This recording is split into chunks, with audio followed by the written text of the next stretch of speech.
सबसे बड़ा मुद्दा में आज हम बात करेंगे कैराना में कठोर योगी की। जी हां, मिशन 2022 को लेकर बीजेपी तैयारियों में जुट गई है।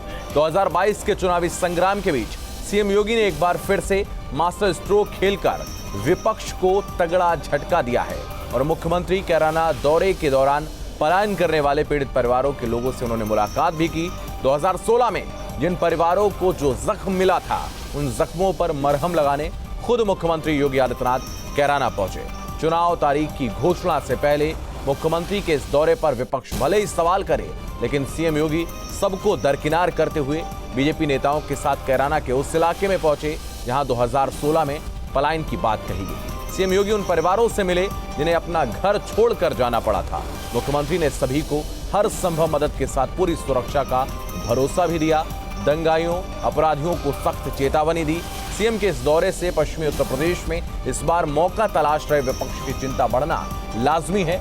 सबसे बड़ा मुद्दा में कैराना में कठोर योगी। जी हां, इसी मुद्दे पर हम चर्चा करेंगे।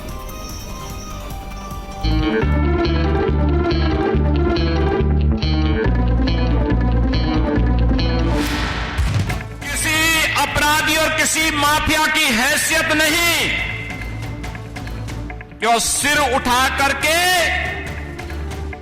सड़कों पर चल सके। धमकी की बात तो दूर, सुरक्षा सबको, लेकिन अगर किसी ने सुरक्षा में सेंध लगाने का प्रयास किया तो फिर उसको भी मालूम है कि कौन से लोग की यात्रा पे फिर निकलना है। दंगाइयों अपराधियों को ये सख्त संदेश सीएम योगी ने कैराना में दिया। मौका था पलायन पीड़ित परिवार से मुलाकात का। उत्तर प्रदेश चुनाव को लेकर जारी सियासी संग्राम के बीच सीएम योगी ने कैराना की धरती से सांप्रदायिक सौहार्द बिगाड़ने वालों को खूब खरी खोटी सुनाई। मुख्यमंत्री ने जाति के नाम पर वोट बैंक के लिए लोगों को लड़ाने, पलायन के लिए मजबूर करने वालों पर जमकर हमला बोला। जिन लोगों के लिए वोट बैंक सर्वोपरि है, वे मुजफ्फरनगर के दंगाइयों को सम्मानित करते थे, वे कैराना के आतताइयों का सम्मान करते थे, क्योंकि उनके लिए वोट बैंक महत्वपूर्ण था। मुख्यमंत्री ने मंच से दंगाइयों को खुली चुनौती देते हुए कहा कि अगर कोई किसी की अस्मिता को ललकारेगा तो उसे छोड़ेंगे नहीं। किसी के सम्मान के विरुद्ध कोई कार्य नहीं करेंगे, लेकिन कोई हमारी अस्मिता को ठेस पहुंचाने का प्रयास करेगा, बहन बेटियों की इज्जत के साथ खिलवाड़ करेगा, निर्दोष व्यापारियों का उत्पीड़न करेगा, अराजकता की स्थिति पैदा करेगा, दंगा भड़काने का प्रयास करेगा, तो उसकी आने वाली कई पीढ़ियां भूल जाएंगी फिर कि कैसे दंगा होता है और कैसे सुरक्षा के साथ खिलवाड़ होता है। वहीं इससे पहले मुख्यमंत्री योगी आदित्यनाथ पलायन के दंश झेलने वाले लोगों के घर पहुंचे, पीड़ित परिजनों से मिले, उनका हालचाल जाना और उन्हें हर संभव मदद के साथ साथ सुरक्षा का भी भरोसा दिया। अब तो नहीं डर रही है ना?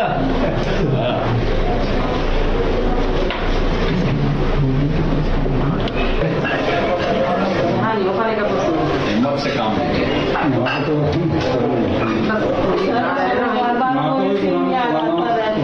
देखिए, पुरानी चीजों को व्यक्ति को ठीक है, घटनाएं दुखद होती है, लेकिन व्यवस्थाएं परिवर्तनशील है। हमेशा दुखद घटना को भुलाना चाहिए और नई चीजों को आगे बढ़ाना चाहिए। सीएम योगी के कैराना दौरे के कई राजनीतिक मायने निकाले जा रहे हैं। दरअसल पश्चिमी उत्तर प्रदेश में 71 सीटों में से 52 विधायक बीजेपी के हैं, लेकिन किसान आंदोलन के बाद से पश्चिमी उत्तर प्रदेश में बीजेपी की किलेबंदी को कमजोर आंका जाने लगा। ऐसे में कैराना में सीएम योगी के मास्टर स्ट्रोक ने विपक्ष की चिंता जरूर बढ़ा दी है। शामली से अभिषेक शर्मा के साथ टीम न्यूज स्टेट। इस पूरी रिपोर्ट के जरिए आपने समझ लिया है पूरे विषय को। अब चर्चा को आगे बढ़ाते हमारे साथ जो खास मेहमान जुड़ रहे हैं उनका परिचय आपसे करवाते हैं। हमारे साथ भारतीय जनता पार्टी के प्रवक्ता समीर सिंह जुड़ रहे हैं, कांग्रेस प्रवक्ता अंशु अवस्थी हमारे साथ जुड़ रहे हैं और समाजवादी पार्टी के नेता अभिषेक सोम हमारे साथ जुड़ रहे हैं। आप सभी का बहुत स्वागत है। सबसे पहले अंशु अवस्थी, मैं आपके पास आऊंगा। जिस तरीके से योगी आदित्यनाथ इस वक्त पश्चिमी उत्तर प्रदेश में गरजे हैं, जिस तरीके से उन्होंने यहाँ पर जो परियोजनाओं की झड़ी लगाई है, इसको कैसे देखते हैं? देखिए शुभम जी, इसमें समझने की जरूरत है कि उत्तर प्रदेश के मुख्यमंत्री को उत्तर प्रदेश की भौगोलिक सामाजिक स्थिति का कोई भी ज्ञान नहीं है, ना तो वो लेना चाहते हैं, ना ही कोई उन्हें अनुभव है। इसी का परिणाम उत्तर प्रदेश में आपने देखा। पिछले 4.5 साल से उत्तर प्रदेश में अपराध की बाढ़ आ गई। उत्तर प्रदेश में महिलाओं को प्रताड़ित किया गया। महिलाओं के साथ जिन लोगों ने बलात्कार किया, सरकार उन्हें बचाती रही।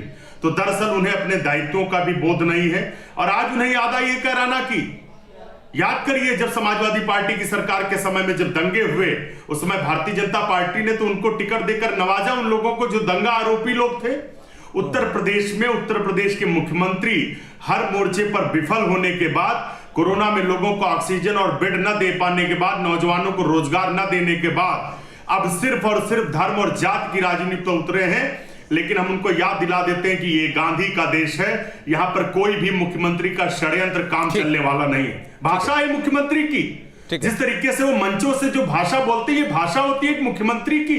उत्तर प्रदेश के 22 करोड़ लोगों का जो प्रतिनिधित्व करने का दावा करते हैं, उनकी ये भाषा है कि कोई भाषा शैली है। उत्तर प्रदेश का नौजवान, किसान और महिलाएं 2022 में सबक सिखाने जा रहे हैं भारतीय जनता पार्टी, चाहे जितना उत्तर प्रदेश नंगा नाच कर ले। हालांकि WHO ने उत्तर प्रदेश सरकार की तारीफ की है, नंगा नाच कर ले, जो आरोप लगा रहे हैं इस पर आपकी प्रतिक्रिया समीर सिंह अपने मुंह से। लेकिन उत्तर प्रदेश की जनता समीर जी, बीजेपी का हमें लगता है कि कांग्रेस के आपने वादा किया था कि उत्तर पंजाब चले गए थे चन्नी और सिद्धू के समझौते में। इस नाते उन्हें नहीं पता है कि उत्तर प्रदेश की जमीनी हकीकत क्या है। अगर जमीनी हकीकत उन्हें पता होती तो उन्हें उत्तर प्रदेश ने आईना दिखाया है।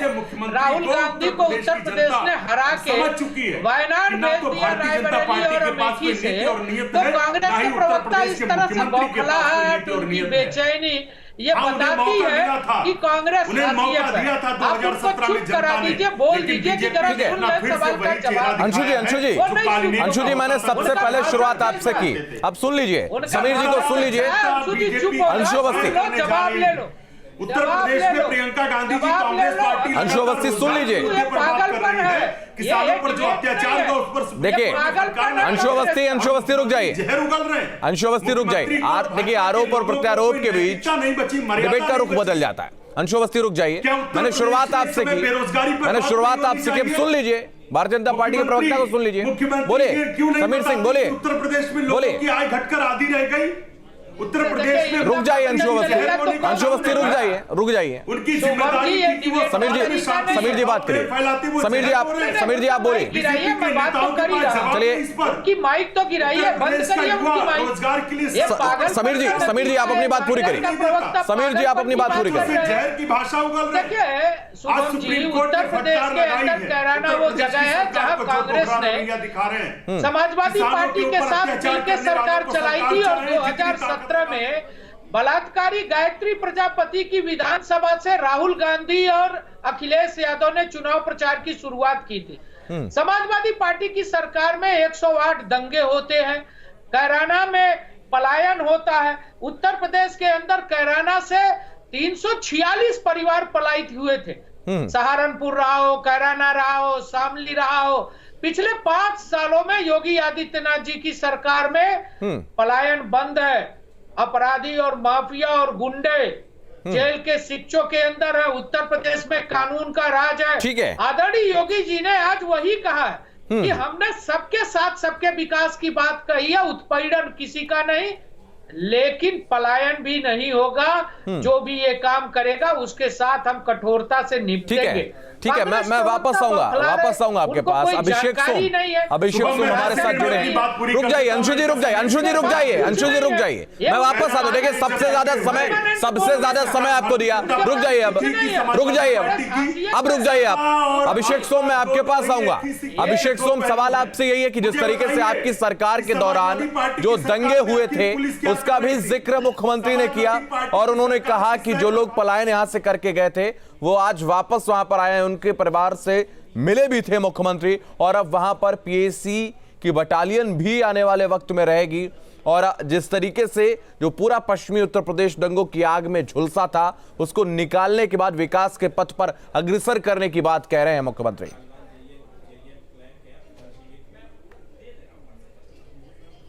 देखिए साहब, आपके चैनल के माध्यम से अनुरोध करूंगा कि माननीय मुख्यमंत्री जी जबरन पलायन का विरोध करते हैं, बड़ी अच्छी बात है, पर वो एक नजरिए से देख रहे हैं।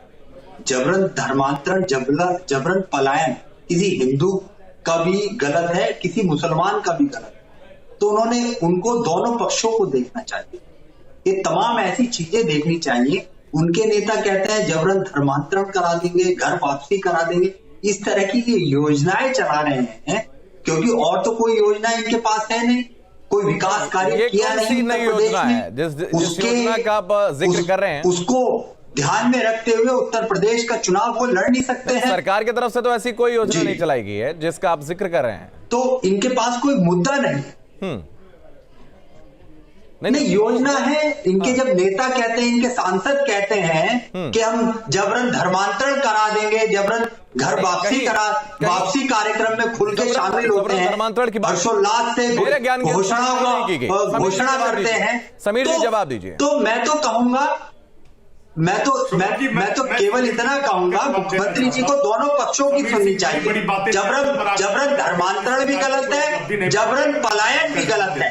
तो चाहे हिंदू का हो चाहे मुसलमान का हो, हम तो समाजवादी लोग हैं, सभी धर्मों का सम्मान करते हैं, एक पक्षीय कार्रवाई करते हैं। तो धर्म के नाम पे राजनीति करना बंद करें। समीर जी जवाब। विकास के मुद्दों पर काम करें। सम्मान नहीं करते। शुभम जी, सच्चाई ये है कि भारतीय जनता पार्टी की सरकार इनका आदर्श कौन है? जिन्ना पलायन हो रहा और इन्होंने आज कहा अखिलेश यादव जी क्या कर रहे हैं? समाजवादी पार्टी के राष्ट्रीय अध्यक्ष हैं, उन्होंने कहा कि पलायन कोई मुद्दा नहीं है। सामाजिक प्रेम से उत्तर प्रदेश के अंदर पलायन मुद्दा नहीं है। आरएसएस के लोग जो जहर बोल रहे हैं, ये उसी का परिणाम है। उत्तर प्रदेश के अंदर की सरकार में जो दंगा हुआ, बीजेपी के नेता समाजवादी पार्टी के सहयोग। अंशुली मैं आऊंगा आपके पास, अंशुली मैं आपके पास आऊंगा, बोलने दीजिए, प्रदेश जान चुका है। बोलने दीजिए। बीजेपी और समाजवादी पार्टी उत्तर प्रदेश में दोनों समाजों में जहर बोने का काम कर रहे हैं। सिर्फ और सिर्फ अपनी वोट की फसल के लिए पूरे समाज को दूषित करने का काम कर रहे हैं। प्रदेश की जनता इस बात को समझ चुकी है और 2022 में आप देखिएगा सुपड़ा साफ होने जा रहा, और 2012 में तो समाजवादी पार्टी का सुपड़ा साफ ही हो चुका। पार्टी के नेता को हमने शुगर मिलों को चलाया, इन्होंने शुगर मिलों को बेचा। ये कहते साहब जिन्ना आदर्श है हमारे आदर्श पटेल और गांधी नहीं है। ये कहते हैं कि मुजफ्फरनगर का भाग्य की बात है कि आज विकास के नाम पर कोई चर्चा नहीं है, शिक्षा के नाम पर चर्चा होनी चाहिए। आप बताइए, आप लोगों ने कितने विश्वविद्यालय बनवाए, कितने उत्तर प्रदेश में एम्स दिए, कितने मेडिकल कॉलेज खुलवाए, कितने चिकित्सा शिक्षा में काम किया। अरे भैया, आप विकास पे काम करिए, आप धर्म के नाम पर राजनीति क्यों करते हैं? और धर्म के नाम पर चुनावी रण में आते हैं, जनता को मूर्ख बनाते हैं। अभिषेक मुख्यमंत्री ने कहा कि तालिबानीकरण नहीं होने देंगे, तालिबानीकरण नहीं होने देंगे। किसी का भी धर्मांतरण नहीं होना चाहिए, ये माननीय मुख्यमंत्री जी कह रहे हैं। न हिंदू का, न मुसलमान का, न सिख का, न ईसाई का, सबका साथ, सबका विकास भारतीय जनता पार्टी के एजेंडे में है, माननीय मोदी जी के एजेंडे में है, माननीय योगी जी के एजेंडे में है, हमारी सरकार की ठीक है। अंशु योजना सबके लिए, हिंदू राष्ट्रवाद की बात करते हैं, के लिए। आपकी तरह देखिए शुभम जी, सपा और भाजपा की जो नूरा कुश्ती है उसको प्रदेश का जनमानस समझ चुका है। समाजवादी पार्टी को हटाकर जनता जो उम्मीद कर रही थी, जिसके लिए भाजपा की सरकार आई थी, इनके समय में तो और जहर बो दिया इन्होंने और जहर बढ़ाने का काम किया। उत्तर प्रदेश में लगातार बेरोजगारी बढ़ती चली जा रही है, महंगाई चरम पर है, प्रदेश के लोगों की आय घटकर आधी रह गई, लेकिन भाजपा सरकार उस पर जवाब नहीं देती। 4.5 साल हो गए, कम से कम अपना घोषणा पत्र उठाकर बीजेपी के लोगों को देख लेना चाहिए। प्रदेश के मुख्यमंत्री को चाहिए कि रोज अपना घोषणा पत्र दिखा करें, जिससे उनको पता रहे कि अंशुली मैं आपसे सिर्फ इतना जानना चाहता हूँ। ठीक है, रुक जाइए समीर जी रुक जाइए, समीर जी ठीक है। अंशु अवस्थी मेरे सवाल का जवाब दे दीजिए। अंशु अवस्थी, नौजवान जब पूछते नौकरियां कहां, ठीक है अंशु अवस्थी, अब मेरे सवाल का जवाब दे दीजिए। भारतीय जनता पार्टी की अगर हम बात करें, सबका साथ, सबका विकास और सबका विश्वास की वो बात करते हैं।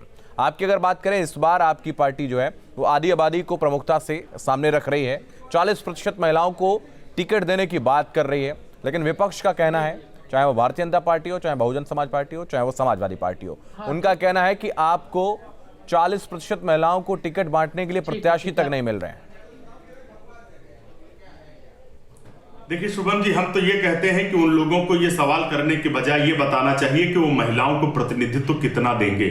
अगर कांग्रेस पार्टी श्रीमती प्रियंका गांधी जी ने वादा किया, अगर हम देखें तो भारतीय जनता पार्टी ने पिछले विधानसभा चुनाव में सबसे ज्यादा महिला प्रत्याशी बनाए। बसपा और सपा ये बात क्यों नहीं बताते कि हम भी 40% टिकट देंगे? भाई जो महिलाओं के ऊपर अत्याचार हुआ, अभी तक सबसे ज्यादा टिकट बीजेपी ने दिए। के लिए उनकी राजनीतिक भागीदारी की जरूरत है। प्रियंका गांधी जी ने जो निर्णय लिया है, आप समय देखिएगा, उत्तर प्रदेश में माहौल बदलने जा रहा। 2022 के जो चुनावी परिणाम है वो अप्रत्याशित तौर से कांग्रेस के पक्ष में आते दिखाई पड़ेंगे। राजस्थान में किसानों को डंडे मारते हैं उपज के लिए। पंजाब में लोगों को इनकी जितनी पार्टी नफरत है कहाँ जा महिलाओं से, रही है, उत्तर प्रदेश की महिला समाज जा इस बात रही को है, समझ चुका और ये है। उत्तर हमारी प्रदेश बहनें समझ के आरक्षण की बात करते हैं। प्रियंका वाड्रा के अलावा कोई नेता है क्या महिला कांग्रेस में? क्यों नहीं बताते उत्तर प्रदेश में? पंजाब में क्या किया है महिला आरक्षण के लिए, किसानों के लिए क्या किया? महिला की साड़ी राजस्थान में क्या किया है आपने बताओ ना। महिलाओं को भाई आप एक महिला मुख्यमंत्री का नाम बताओ जिसने कांग्रेस ने बनाया हो। शुरुआत का स्वागत करना चाहिए, सरकारों में कोई महिला भागीदारी करनी चाहिए, ना कि इस तरीके की। ठीक है समीर जी, एक प्रश्न आपसे ये, समीर जी, जब वहां पर पीएसी की बटालियन जो प्रतिज्ञा ली है रहेगी, वहां पर 1000 से ज्यादा जब वहां पर पीएसी के जवान रहेंगे तो क्या परिवर्तन नजर आएगा? देखिए निश्चित रूप से पीएसी के जवान रहेंगे, सुरक्षा की गारंटी है, पलायन नहीं होगा।